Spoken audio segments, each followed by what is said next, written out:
Bruce Turkel of Turkel Brands is here now. Okay, Bruce, so from a purely marketing perspective, talk to me about the grade from last night. There was a lot of excitement there. The walking out onto the stage through the smoke, give it a grade. You have to decide what you're grading, of course. The spectacle is spectacular. You're watching, it's like watching the Super Bowl. The question always is, what is the intention? Was this to bait the audience? Was this to fire up the base?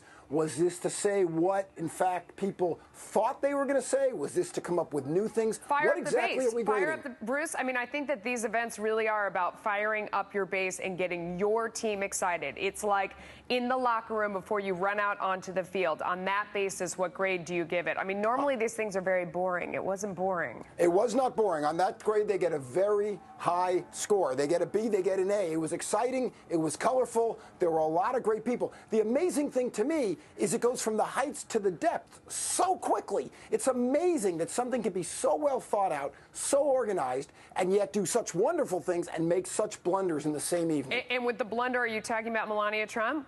Absolutely, for a number of reasons. First of all, you have someone who's supposed to show the softer side, the other side of Donald, and then to use someone else's speech and not even use it as well as it was used before is just unforgivable. But worse, we talk about this all the time, Melissa. You don't get in trouble for what you do. You get in trouble for the cover-up.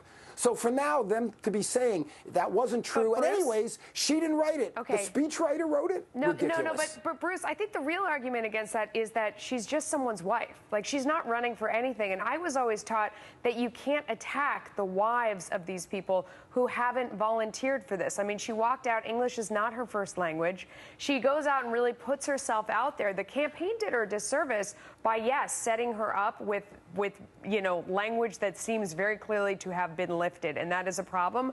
But I don't know about the pile-on this woman who didn't volunteer for this. It makes the people piling on look kind of vicious. I'm sorry, I can't agree with that. First of all, if she wasn't prepared or if she wasn't qualified, she shouldn't have been out there. I'm also married to a woman who English wasn't her first language, and you can be pretty sure that my wife would not have gone out there and read someone else's words. But you know what they say about marketing. But everybody at these things, I mean, let's be honest, everybody at these things has somebody else write their speeches. You and I are both writers. We both write our own speeches when we go out and do that.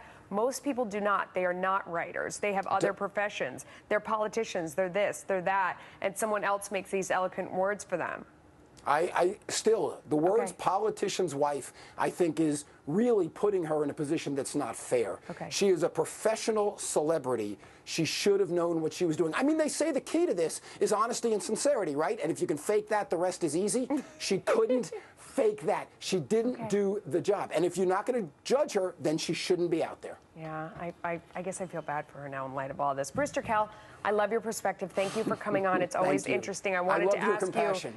Well, I wanted to ask you more about what they have to do from here, but we're out of time. Let's do it soon. Thank you. I'll be back. And remember President Obama when he ripped off entirely Deval Patrick's just words speech.